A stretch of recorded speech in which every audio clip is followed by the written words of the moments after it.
I actually think this story with NCAA President Charlie Baker proposing sweeping compensation and NIL regulations is earth-shattering. I think this is where we finally have gotten confirmation that the NCAA knows that its demise is near. That is all this is. This is a shot of desperation from Charlie Baker and the old men that run the NCAA trying to keep up with the new, hipper, faster bros. And I don't necessarily believe that this is going to work. Now, that's very different than saying I don't think it's going to happen, because I do think it's going to happen. But the bottom line here is you are trying to feed the beast. You are trying to feed the biggest universities who you believe make you the most money, who you know have more power than you do. You are trying to quell the riot. And I just don't think it's going to happen. And we're going to get into the details of these suggestions, if you will, here in a moment. But Jake, do you believe these are legitimate plans to compensate and properly care for college athletes? Or is Charlie Baker trying to save the NCAA? Yeah, I think Charlie Baker's trying to save the NCAA. I think that this is hardly about, the kid or like benefiting any of these athletes. Like this is hardly, hey, we're going to come up with sweeping NIL legislation so that the kid can be better protected and taken care of. And, let's put the kid in a better place. It's not about putting the kid in a better place. What it's about, in my opinion, for the NCAA and Charlie Baker is in its most broken down concept. This is about the NCAA coming through and coming up with an idea that allows them to have a better relationship with the programs that matter in athletics. And they want to do that because they see their grip on college athletics slipping through NIL. So they've just simply said, hey, we're going to propose to make all these changes and to create all these different ideas and concepts within this legislature that allow us to be the ones that are running the new legislation. In other words, as we said a moment ago, to save the NCAA, to give us power back where we've lost power. And I think it's a very, straightforward thing. The NCAA has never been about the kid. And they always tell you, oh, well, we want to take care of the kid and the kids in our, we have the best interest of the kid in mind. Yet, what do we always hear about with the NCAA? Before we get into these details, we always hear about the NCAA coming in with something that takes money out of the pockets of kids. It takes opportunity away from them. These kids should not be paid. They're student athletes, not athletic students. We've heard that for a decade now. So these details, this whole thing, in my opinion, is exactly that. Them trying to get control back and get back into a power position within collegiate athletics. Yeah, I think some of the verbiage in this is very interesting. So at the minimum, what this says is that within the framework of Title IX, invest at least $30,000 per year into an enhanced educational trust fund for at least half of the institution's eligible student athletes. So if you have 400 students that are participating in athletics, you're talking about 200 athletes getting $30,000 a year. That's a lot of jack. How many schools can afford that? You look at something Jake said in our pre-show meeting today. What'd you say about Arizona? Yeah, I mean, what have we been hearing about Arizona? Hey, Arizona's had that accounting error. They're missing hundreds of millions of dollars. $240 million. They're not going to be able to be in a position where, and I don't know the exact number for Arizona specifically, but let's just call it 400. They're not going to be able to pay 200 kids out of their 400 kids in their athletic department this type of money because they don't have that type of money anymore. And I think there are a lot of examples and situations around collegiate athletics. And remember, this is reserved for Division I, of course, right? So that is one limitation. But I think as we go through these details, keep in mind, like, hey, well, what about this person that maybe doesn't have money because of this or because of that? Arizona is the latest example of that. Commit to work with their peer institutions in the subdivision to create rules that may differ from the rules in place for the rest of Division I. Those rules could include a wide range of policies such as scholarship commitments, roster size, recruitment, transfers, or NIL. They're talking about taking the richest, most powerful schools in the NCAA and putting them into their own subdivision. Not every school in the Big Ten, not every school in the ACC or the Big 12 would have to join. It's up to you. If you believe that you want to be in this subdivision, you can join. But the entire Big Ten does not. If Michigan wants in and Purdue does not, Purdue doesn't have to join. It is truly a case-by-case basis. I think one of the more interesting parts of the letter that Charlie Baker wrote to over 350 universities, this one right here, amongst a list of things that this could do. Fifth, it gives the other schools in Division I the ability to do whatever might make sense for them and for their student athletes within a more permissive, more supportive framework for student athletes than the one they operate in now. And I think that verbiage is really interesting, right? A more permissive and supportive framework. What do we know about the NCAA stance currently towards NIL and kids getting compensated and sort of the new age and how money flows through collegiate athletics? Well, we know the NCAA hasn't been a big fan of that. They haven't been, real supportive of that. So again, when the question is, hey, what's the motivation for the NCAA to do this? It's clear to me that the motivation is, hey, we need to get on the right side of NIL. We need to get back in a favorable place with all the member institutions that participate in collegiate athletics. We need to help our image. So this is not, once again, about the kids. This is about saying, okay, any institution that can afford to buy their way in to this select and elitist group, we want to talk to you. We want to work with you. And yes. Hey, if you can't get in, sorry, man, you're just going to have to play by the 100-year-old rule book. And we're not really interested in talking to you. But this is about the kids, right? This is about the kids, right, Charlie? No, it's not about the kids. This is not about the kids. Let's be very clear. And I think you look at this grouping of rules. This is, again, this is amongst that list that Charlie Baker wrote to 350 institutions. Look at number 7. It gives schools most impacted by collectives, SMU, the transfer portal and NIL, the opportunity to create rules, programming, and resources that are in the best interests of the vast majority of their student athletes instead of just a few. Maintains the existing NCAA national championship model across all existing Division I sports except FBS football, which continues to operate under the rubric of college football playoff. It provides an operating model the NCAA and its member institutions can incorporate into ongoing discussions with Congress. Finally, it kickstarts long overdue conversations among the membership that focuses on the difference that exists between schools, conference divisions, and how to create a more permissive and flexible rules across the NCAA. But while we're using fancy words like permissive and supportive, flexible, is this not the most divisive thing the NCAA has done to this point yet? Is it not, hey, we're going to create an environment where the haves can further separate themselves from the have-nots? Think about it. Every week on this program, we give you TV viewership. Up until championship weekend, of course, we give you the AP top 25, the college football playoff top 25. All these rankings that show, okay, this school's here and that school's here. And, these guys are on the outside looking in, but these guys are in.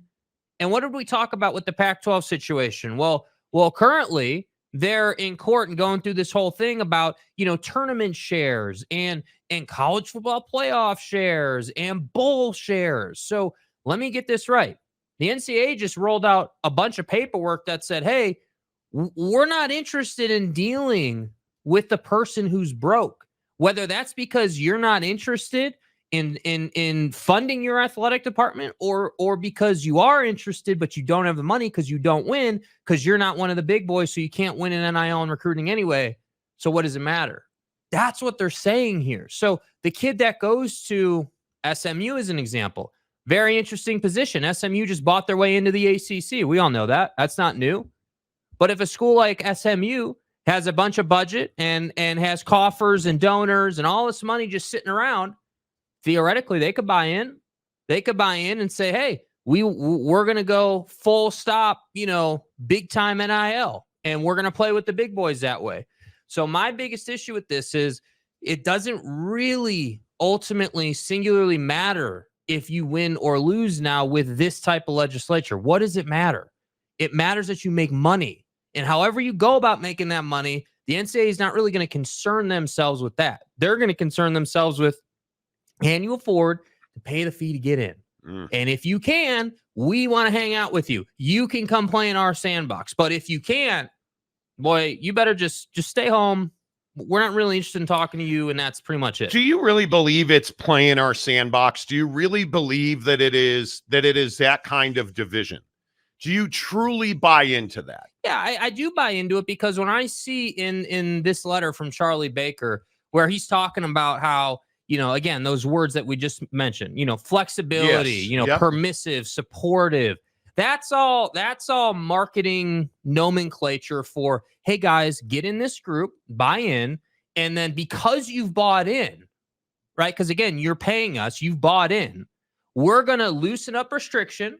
We're gonna take our hands off this thing, and you guys collectively are gonna work together to make the rules into what you want them to be. Yes. And if you can't afford to pay us to be in this, in other words, if you can't afford to pay us to bend the rules, then you're gonna play by the 100-year-old, however old the NCAA is, rule book.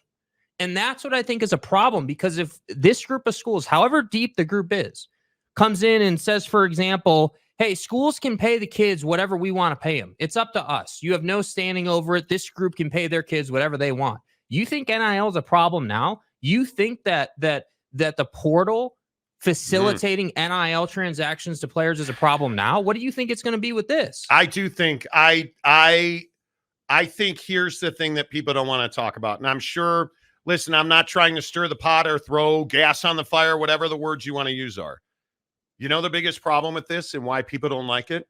Because people don't like the haves to have more. Mm-hmm. And I think people get frustrated when the rich get richer, because let's stop pulling punches. This is the rich getting richer. This is, Alabama got in over Florida State because ESPN said so. Well, there's no evidence of that, but it's very clear that you look at, you guys want to see a magic trick? Here, let me show you how to get millions and millions and millions of people to turn on a TV set in this country. Here's exactly how you do it. You put the biggest brands in college football on television, whether it's Ohio State and Michigan, Oregon and Colorado, Ohio State, Notre Dame. Listen to how many times I say Ohio State, Penn State, Ohio State, Colorado, Florida State, Michigan, Penn State, Bama, Auburn. You look at the names on this list. Are they very different than the names on this list right here? They're not very different. Are they very different than the names in championship Saturday, where Bama, Georgia drew 17 million viewers, where Michigan and whoever they decided to play, because I don't think Iowa has a football team, but Michigan drew 10 million people playing against itself, apparently. Washington and Oregon drew 9 for the dead Pac-12 conference championship game. You're welcome. There's your free magic lesson. You put the biggest brands on TV. I think it needs to be said, those biggest brands, those are the ones who make it possible for Boise State and Utah at the time to be a BCS buster. Mm-hmm. Those are the ones who make it possible for Liberty to be one of the best stories in college football. But nobody wants to say that because Liberty did it all by themselves. Well, I got news for you. No, they didn't. No, they did not. Because without Texas, Bama, Washington, and Michigan, you don't have Liberty Flames football. You don't have Tulane football. You don't have, we own Dallas County, right? You don't have the Fighting J.R. Ewings. I'm telling you now, the haves already have. They just want more. And the little guy is going to get less. That's the way this game is always played. How much more of an illustration is that in college sports than the transfer portal, where we've had thousands and thousands and thousands of student athletes making a decision that they believe is best for themselves, going from one school to another school because they can play in big games and they can make more money.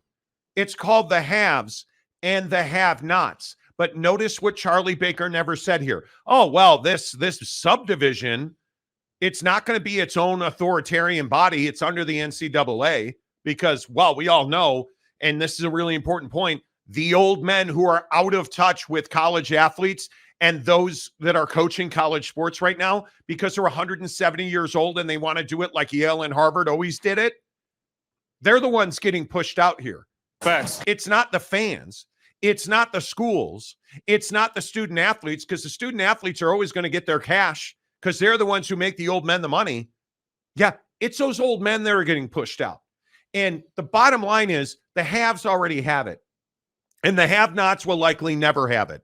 This is all about placating the Bamas, the Georgias, the Michigans, and the Ohio States, the biggest brands in college sports, so that they don't go and leave the NCAA to die a very slow, painful, poor, poverty-like death. I think that's exactly what this is. And I think that's, to me, this is the NCAA trying to throw itself a lifeline. What happens when this subdivision gets big enough in terms of participating members where they can say, yeah, we're just going to have our own playoff. And that's going to be what the national championship is. I think I think happens? there's two things. Here's the problem with that. They can't do that without television partners. And there's a contract with the college football playoff, right? So a lot of people have said that. And I think in the future that could absolutely be a possibility. Right now, today, it's not even possible. Well, I don't think that they're what more where I'm coming from is like, okay, they're clearly, because you didn't just come up with this overnight. Right, just so we're all clear, like this is why Charlie Baker has his job.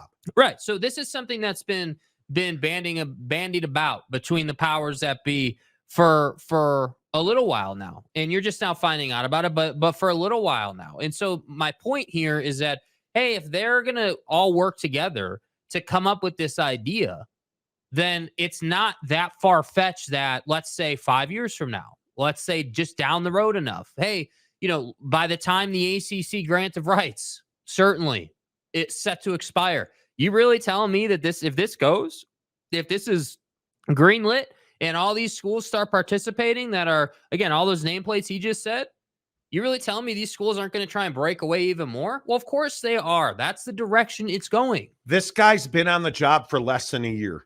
You understand that. Charlie Baker's been on the job for less than a year, and your first major action is to throw, what I can only say is, a Hail Mary to the biggest brands in college football to try and save the NCAA. That's why this dude got hired. This guy's a career politician, man. This guy got hired to negotiate and come up with a plan to save the white hairs at the top of the NCAA. I can't find myself, and I think I'm a pretty enlightened guy. I think I generally have a pretty good idea of what's going on in the offices of power in sports. I think this is absolutely the white hairs in full-on panic mode. Because all they're doing here is saying, hey, yeah, listen, you little guys, you probably should focus on education. Your graduation rates are great. Hey, Bama, let's talk. All right, cool. That's what this is. Hey, SEC. Notice, though, that Greg Sankey, the commissioner of the SEC, did anybody see this today? Greg Sankey straight up said, yeah, I've never heard of this. None of the commissioners got an advance notice about this. Because it's not a conference thing. Charlie Baker sent out 350 notices about this. Not one of them to a conference commissioner. Why would he? Why would he? I would guess not. This has nothing to do with Greg Sankey. This has nothing, because again, and it's to your point, this is a power move by the NCAA. What is the NCAA? What are they viewing, perceiving on the horizon here? Hey, one way or another, whether it involves us or not, there is a group of schools that is going to begin to pull away from the rest because they've been in the college football 100%. playoff so regularly. They've been 100%. in the tournament every year. So if this is going to happen one way or the other, and we need a power play, we need a way to get back into the conversation, let's create the yellow brick road for these schools to do it. And no, I'm not going to include Tony Petitti and Greg Sankey. I'm not doing that because this is not about the SEC or the Big Ten or the ACC. This is about the member institutions, brands that stand alone as the most valuable in sports, regardless of their conference. I think it's dangerous. It's going to be very interesting to see where this goes. I think we're in a situation where you have the NCAA, and I think they see themselves in the crosshair. I think they understand that Nick Saban has far more power than anybody that sits on the Division I board of directors. I think they understand that Charlie Baker is not somebody that has a whole lot of power. It doesn't matter. I'm not listening to Charlie Baker. Hell, you guys probably couldn't even pick Charlie Baker out of a lineup, right? But if Nick Saban's talking, you're going to listen about getting everybody on the bus in the right seats, moving in the same direction, right? We quote Nick Saban on a regular basis. I don't know of a quote from Charlie Baker. I don't know of one. So I just think that it is going to be very interesting to me to see, because I think NIL and collectives are a huge part of this. Again, I go back to, you know, some of these things that, you know, people are writing about, like Yahoo Sports, the crux of Baker's proposal to allow Division I schools to compensate athletes directly through name, image, and likeness, and remove the cap on educational related payments that athletes can receive. I think that's exactly what this is. And you look at this $30,000 per athlete enhanced educational trust fund. Let me make this really clear. You think that's not happening already? Do you think because it is? I think what's really interesting is this is like sign stealer guy, right? Everybody's got a sign stealer guy, I would assume. Now, do they send him on the road to 12 Ohio State games? Yeah, probably not. Sign stealer guy. Right, but everybody's got one. Everybody is paying players. I truly believe it's happening. NIL violations and rule breaking in NIL, I think, is rampant across college athletics. And the NCAA is not incentivized to enforce it. No, they're not. And the other part of this is, like, you look at the transfer portal. I think we're approaching 5,000 football players in the transfer portal right now. Do you really think that coaches are like, hey, kid, come on over, we'll give you $50,000 a month in NIL? You really think those conversations aren't happening? Hey, come on over, we'll give you we'll give you 10 grand. We have a deal with a luxury condo tower in downtown Miami. We're going to get you your own penthouse, and we're going to chauffeur you around town in a BMW. You think that's not happening? That's happening. Do you think they're not like, okay, here's $30,000. Oh, we can't pay you directly, but here's your meal money. You really think that's not happening? Or here's your stipend? Or, of course that's happening. All this is doing, and all Charlie Baker's proposal is doing, is making it legal. All he's doing is making the bank robbers be decriminalized. That's all it is. And frankly, I don't have a problem with that. And I know, again, I have been roundly ridiculed on this show, and I'm happy to take friendly fire again. I'm a big believer that the haves already have it. So stop calling the haves and the have-nots, because the big boys run college athletics, whether you want them to or not. You think Bill Self is less influential? Who's more influential, Charlie Baker or Bill Self? I'm going to go ahead and say Bill Self is far more influential.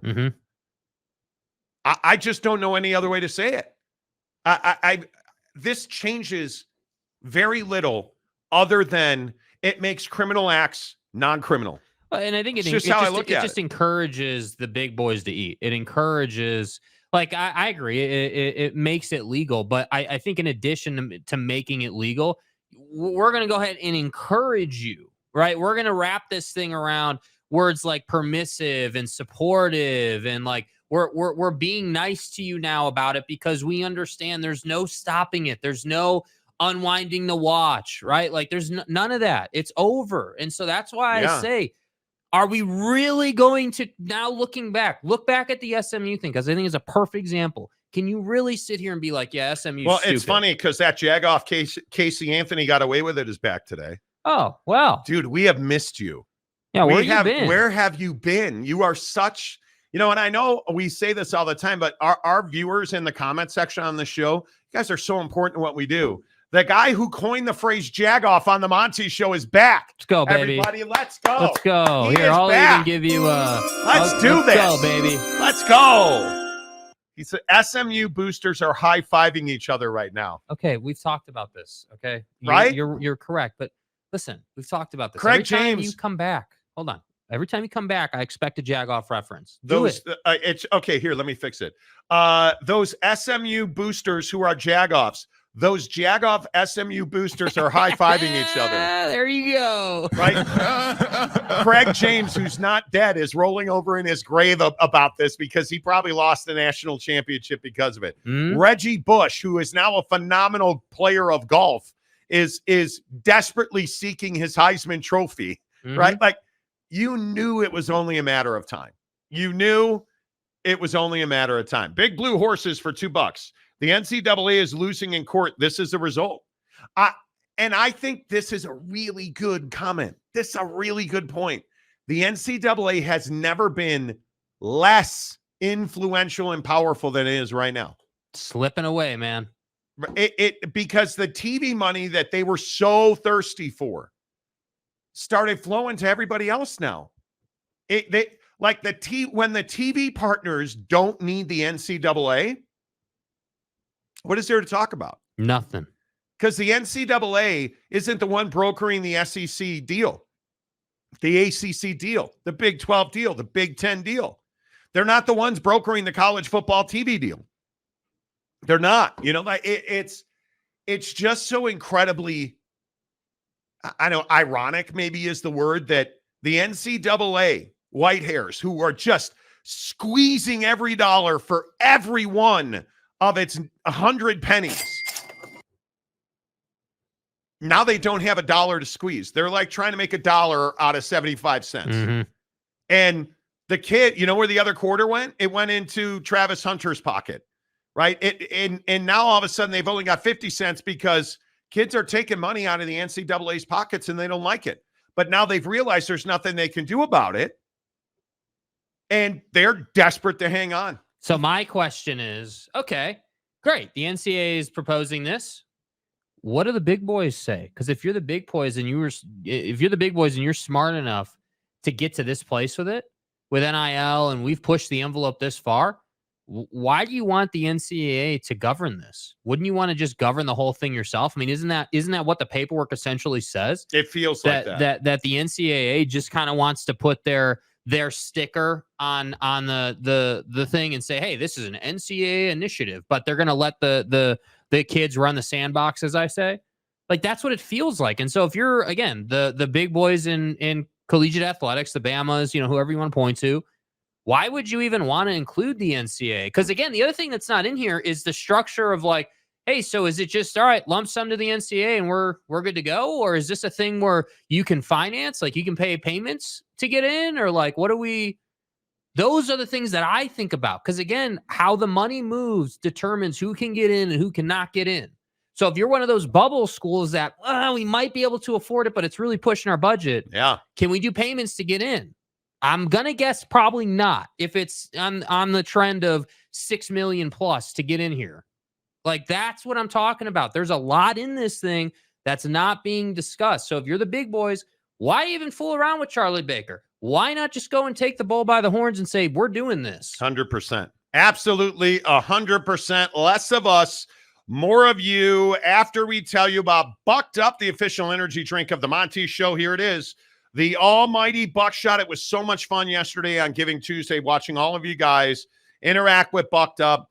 If you didn't get a chance to get your free Buckshot, they have continued the promo because you guys have taken so many people got excited about the free 6-pack of Buckshot. It's in the description below. Hook it up. I tell you every day, it's 200 milligrams of naturally sourced caffeine. You know, most other energy shots, if you're a 5-hour energy guy or whatever energy shot you choose, check the label and you'll notice a bunch of chemical names in there. And why is that? Because they don't use natural caffeine. They create a chemical concoction to make your body react like it's caffeine. Not at Bucked Up. They use elite ingredients to make elite products that do exactly what they say they're going to do. So every day on this show, right about now, we pop a buckshot and I say cheers to you. Yes, sir. There it is. Yesterday, I had a headache. Within an hour, the headache went away, and it's because of buckshot. It's a great headache cure. Hook that up. But listen, whatever your life challenge is on a daily basis, we have so many Amazon, FedEx, a lot of postmen listen to the show. I heard from a police officer in Norfolk last night on Twitter DMs who listens to the show while he's on patrol. Like, all of you guys, thank you for your service to our community, especially our delivery and law enforcement. This time of year is so tough for law enforcement and package delivery people. Thanks for everything you do. Thanks for listening to the show. Get yourself a free 6-pack of buckshot. Power through your day, serving our community. Bucked Up, the official energy drink of the Monty Show. Let's get your comments in here. Oh, boy. Eric Wasikowski from Plymouth Canton. Oh, dear. Yeah, Detroiter. Hey, Wasikowski. I know this is off topic, but shouldn't you be talking about a certain someone's debut tomorrow night? Yeah, dude, you're dead to me. Yeah. Patrick Kane makes his debut. Thanks for the tip. With the Eastern Conference Detroit Red Wings that really nobody cares about. So because it's garbage. You know, and then the Bears are going to kick the crap out of the Lions. So what's really the point, Wasikowski? What are you hanging on to? Jim Harbaugh's innocent? Yeah, good luck with that. Congratulations, but that's bullshit. Dick. I'm kidding. Good to see you, Eric. As always, Steve Barnes for $20. Hey, Steve. Alabama with John Mechie and Jamison Williams. Alabama 41-24. Bama loses both, and 2 weeks later, Georgia 33, Bama 18, but injuries don't affect anything, and these people insane. Georgia 41, FSU 3. Mm-hmm. Are we still on? Oh, FSU. Oh, man. Best team in the country. Oh, God. Why did you keep Seminole Nation out of the playoff? I'm so tired of, like, I must get, it's got to be 5-6 comments on YouTube an hour. You guys are assholes. Why do you hate FSU? You fucking donkey. Who are you, Michigan fan? Why do you guys hate Michigan? You come here because we tell you the truth. And I would also say, because he's not healthy, without Jordan Travis, you're not one of the 4 best teams in the country. I'm giving you a fucking answer. You don't have to like it, but I'm giving you an answer. Call the FSU fans. Oh, God. Stop. No. My bad. Sorry. You guys just whine and cry like Bobby Bowden ain't coming. Nope, not talking about. Anyway, Ryan Willie for $5. In my opinion, this will ruin the college football playoff in March Madness. It won't change it at all. The college football playoff. It's not going to change it at all. Not in the near term. You win games or you don't win games. So you're telling me San Diego State can't recruit because they're not in this. But I mean, they're getting the pro rata they deserve now. So they'll be able to afford their way in, right? I think the concern is. I said the pro rata. The pro rata they deserve. That was really well done, actually. You can only lead the horse to water. You can only lead the horse to the pro rata. That's exactly right. No, I think the concern is more like, okay, yeah, sure. The current structure is in place, and however long that's in place, okay, great. But once that runs out, so basically from that point when all of this would expire, all the current TV deals and all that would expire, from then to today backwards, these schools that can afford to get in here, again, assuming this goes through, because it is still a proposal, but assuming it goes through, the concern, I think, is, okay, you've got this, elite group of schools that can afford to buy their way into this thing. And if there's enough of them, because again, that's the other thing. If there's only like 5 schools in this thing, nothing's going to change. Absolutely nothing will change. But if you've got let's call it the top, I don't know if we still have the AP top 25, the top 25, the top 50 best football programs in this thing. If you have enough numbers to go out and say, hey, look, we were in the final college football playoff rankings. Right? We have all those schools in this subdivision. Liberty at 23. So if you're Liberty, you definitely want to push forward a thing that would say, hey, this group of schools is going to have their own March Madness. We're going to have our own college football playoff. Because what does that do? It shrinks the pot. You have a better chance of making top-end money if you're in this group. And that's why I just say don't, it's a big concern.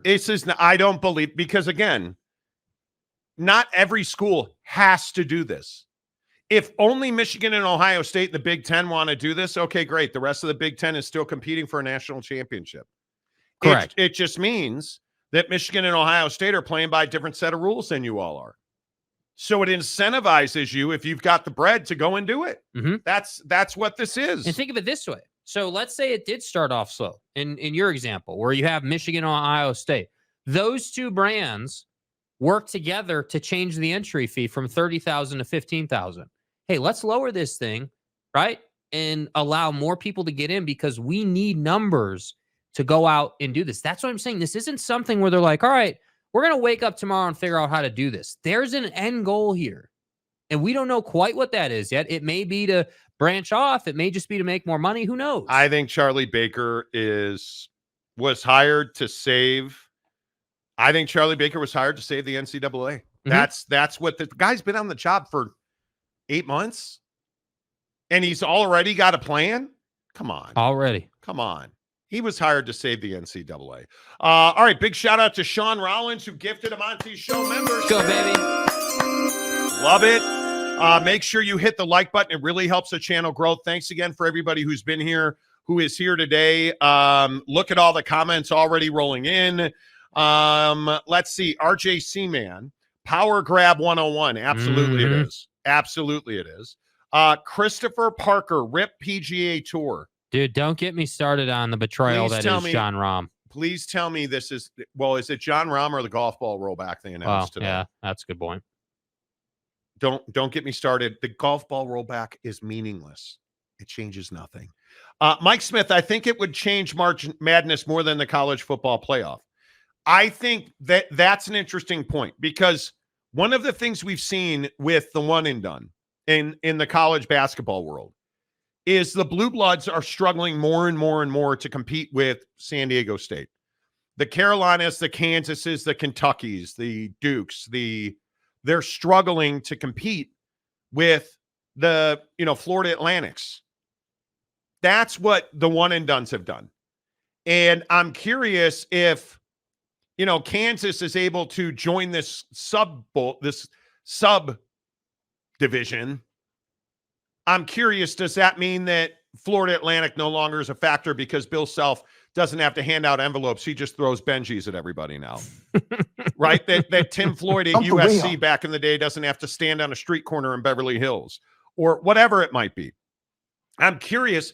I'm also curious, does this end the one and done? Because it hasn't so far. A lot of kids it's not like kids are staying in school at some enormous clip. Mm-mm. So I think it's a very interesting. There's a lot of X factors here. There's a lot of side effects to this drug that's supposed to fix the NCAA. No. The word that you're looking for is there's a lot of unintended consequences, because we also don't know what the unintended consequences of this are. Hey, man, we got to feed the beast. Well, what happens when the beast becomes a fat ass? Because you just kept feeding it and feeding it and feeding it. What are the unintended consequences of letting the big boys eat? Yeah, another thing that's not in there is a cap on how many members there can be. Because I don't think you would want a cap. I don't. I think this whole thing's going to be very interesting. And please trust me, this has nothing to do with the welfare of the student athlete. No. I don't believe that for a second. Casey Anthony got away with it for $5. I dedicate Justin Timberlake's Cry Me a River to Florida State Nation. It couldn't happen to a bigger bunch of jagoffs. There we go. There we go. There we go. You more hillbillies. Oh, whoops. Whoops. What are you doing? It glitched. I'm sorry. It happens once in a while. It was an accident. I apologize. Good Lord. Sorry. My bad. My bad. Casey, I appreciate the bomb. Nice well job. done. Paulo gives us a $5 super sticker. Thank you. Thank you. Derek Roche for $5. College football needs an NIT playoff, maybe a G5 playoff as well. Hey, man, I have forever advocated that, especially when we had the BCS, because I think we all felt like the BCS was really a narrow path to winning a national championship. Hey, if you don't make the BCS, let's have another tournament. Because I'm also a believer that December shouldn't be just filled with, your mom's new seamstress sewing machine company bowl in wherever, the Bronx, right? Like December doesn't need to be crappy bowl game month. December, I think, should be the playoffs to get you to the World Series, the NBA Finals, whatever it might be, right? If you're in college football, December should be about playing your way into the postseason. Hey, if you won your conference or whatever it might be, play your way in. And I don't know what you would do to limit that or how many you could facilitate. It's not going to be 64 like the tournament. But could it be the top 25 college football playoff teams at the end of the season? They all play in a 4-week tournament. And I don't know. Why not? Like, if you really wanted to, you could figure it out. Mm-hmm. You could figure it out. And I think if you don't make the college football playoff, there should absolutely be a game of consequence. And the one thing that I like about I have no idea why they did an NBA in-season tournament other than to say sell jerseys. And some of those floors are ugly. You know the one thing I like about it? There's money on the line. You want to pay a kid?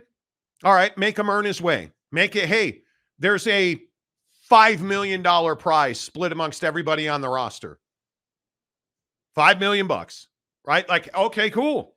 The winner gets $5 million. Make it like a golf tournament, a purse.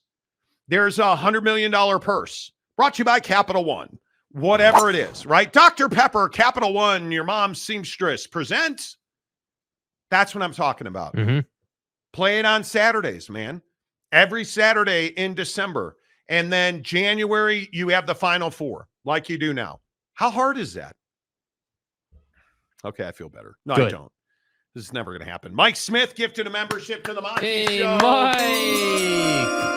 Oh, you didn't have a flinch of the finger on that one, did you? I did not. Did Nope. ya? Nope. Jerk. I'm the jerk in this. Okay. RJC, man, FSU fans crying is much more delicious. I agree. Has FSU fan become, no, Michigan fans way more unlikable. It's Right? close. It's close, dude. You really think I it's have close? disdain for Florida State fan. Absolutely. Well, I don't think the Ron DeSantis thing helps. When Ron DeSantis says he's going to take $1 million of taxpayer money and burn it. But I just don't take you seriously, whether it's DeSantis or, Jordan Travis or any of these guys. I don't take you seriously if you're really going to sit here and tell me that you believe you should get in because you earned your way on the field. It's not about what you earned. No. It's about the best teams, and we've been over this 100 times. Yep. Totally agree. Get the hell over it. I agree. Derek Roche, the NCAA is giving the big boys the pro rata San Diego State deserves. Wow.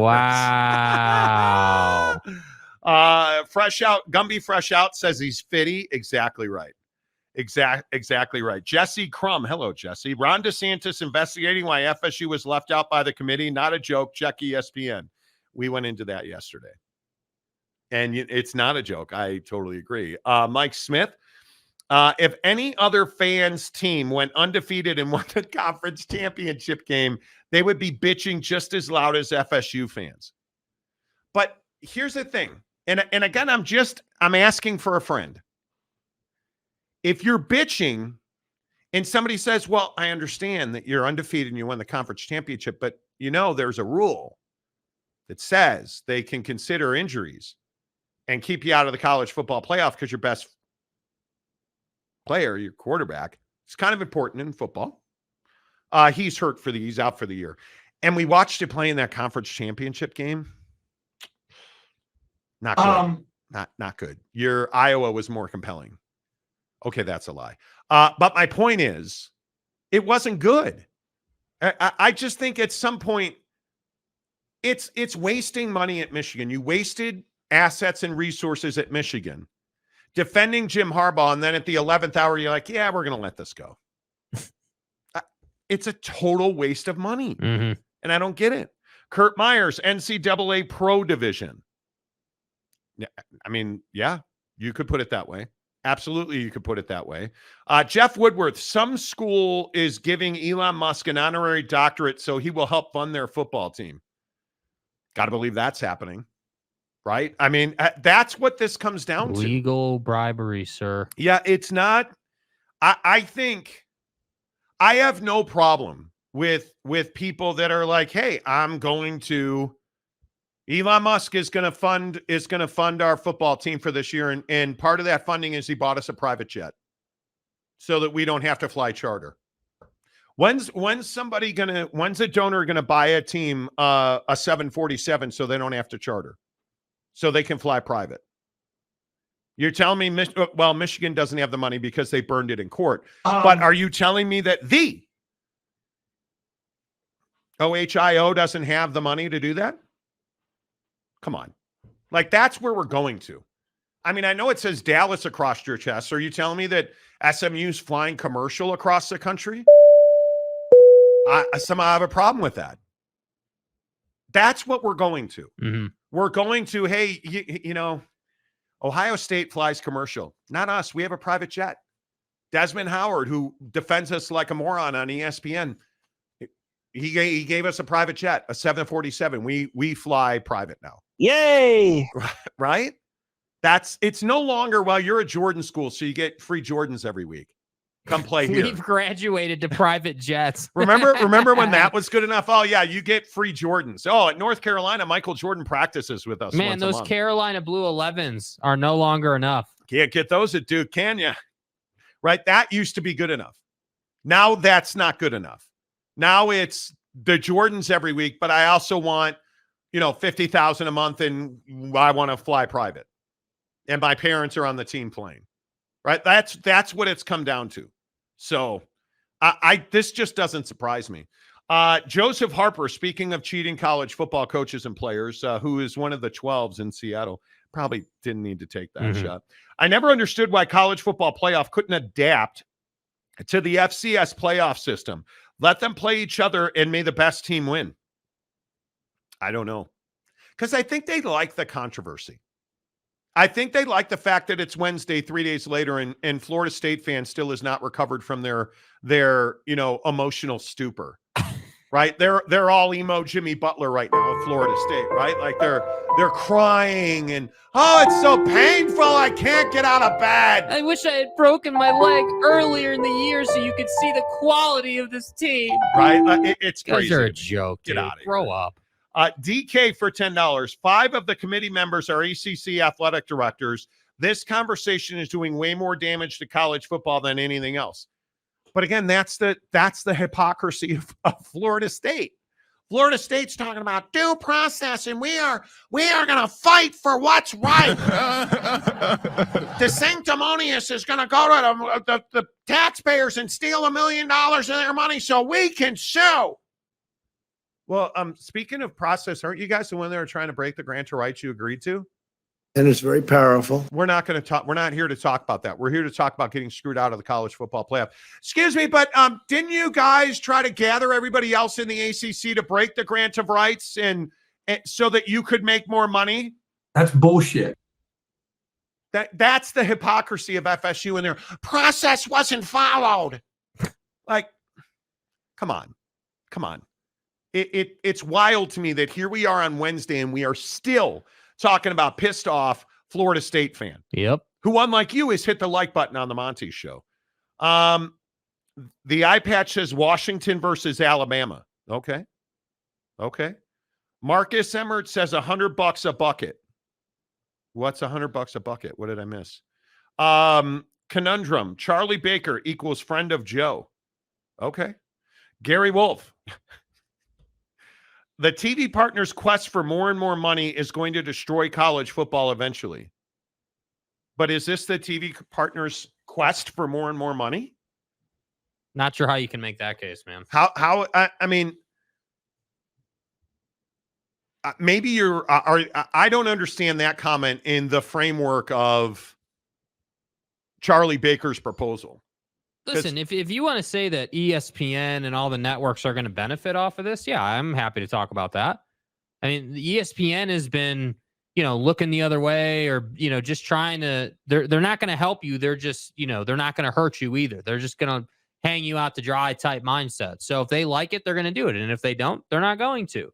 So if you bring all the best teams together, yeah, I'm inclined to think that brands like Fox and ESPN are going to be involved. But make no mistake about it, this didn't come, from ESPN. No. This came from the NCAA. Certainly. Gumby Fresh Out wants to remind us that consequences have actions, pimp. I agree. It's something you got to know. John DeLon, doesn't it stand to reason that the haves playing for a major championship will naturally lead to the have-nots playing for a minor championship? We're already doing that. The minor championship is called the Pool and Weed Eater Bowl.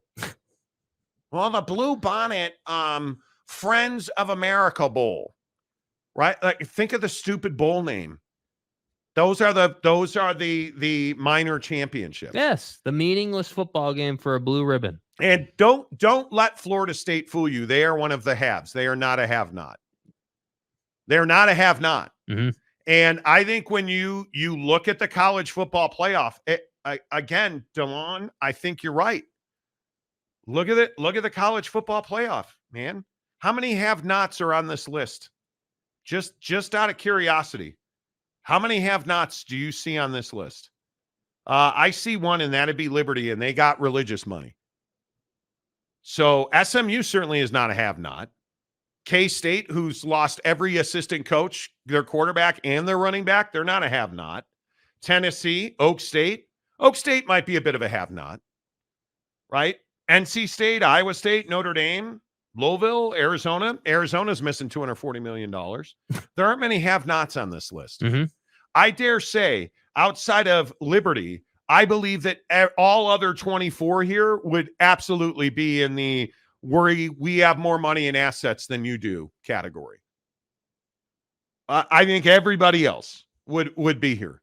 Is James Madison trying to get into the we have more than you? No, they're not. They're not. Sorry. So I don't think, and I don't know how to say this without sounding like a red ass. And I'm not trying to be a jerk, and I truly am not trying to be a jerk. But I sit here and I say to myself, is it some kind of like state secret that the big boys run college athletics? Is it when did it become like some crazy theory that the blue bloods in basketball are more important than FAU and San Diego State? And I'm talking about last year. When did it become like crazy thinking that Alabama, Michigan, Ohio State, hell, Oregon and Washington, they have far more sway than Liberty. They have far more sway than the guys in the Mountain West. Air Force is a great story. I don't see them as being one of the big boys. Fresno State, don't see him being one of the big boys. Boise State, don't see him being one of the big boys. It's the reality of the landscape. Nevada, Reno, I mean, name the Mountain West team. Name the CUSA team, the AAC. Like, you guys, this isn't a secret. Oregon State. You don't have the money, so DJU is transferring. See you later. Cam Ward's transferring. You know why? Because you're a have-not, and he wants to be a have. This isn't rocket science. Well, that's the issue, isn't it? So my point is, we need to stop with this question of, well, this is just, isn't this going to create a separation of classes? Bro, the separation of classes has been here. Keep it real. Georgia and the SEC, and this goes to the SEC conversation. Oh, man, it pisses me off. The SEC thinks they're the best. Well, breaking news, they are the best. They are, and everyone agrees on that. No, they can't be because they didn't beat teams out of the SEC. Oh. Come on. This is what all this is doing, is putting it in writing, codifying, solidifying what we already know. Y'all feel me? It's what we already know. It's very difficult to be Utah because Utah was a BCS buster and now they're a have. Yeah, Utah would be in, right? You look at anybody in the Big 12. And I'm talking about our friends at the Bounce House in Orlando, all the way to Cincinnati, down to Houston, up to Provo, like anybody in the Big 12, even the new boys. You think Grayson McCall's going to UCF because they're a have-not? No, he's going to make more money there. He's going to make, all due respect, Chanticleers, he's going to make more money bouncing in the house than he is with the rooster and stuff. With all due respect. Right? Like, is this some kind of secret? No. And I'm trying not to be, a jerk about it, but this is known. Why do we fight this stuff? Why are we, let's go pick it, bro. Because there's a huge sect of college football fan that wants to live in the 80s of college football. Like, hey, we've got these conferences and these kids don't make money. They're student athletes and little Jimmy here. Hey, Jakey, will you sign my petition to stop them from doing the haves versus the have-nots? No. No.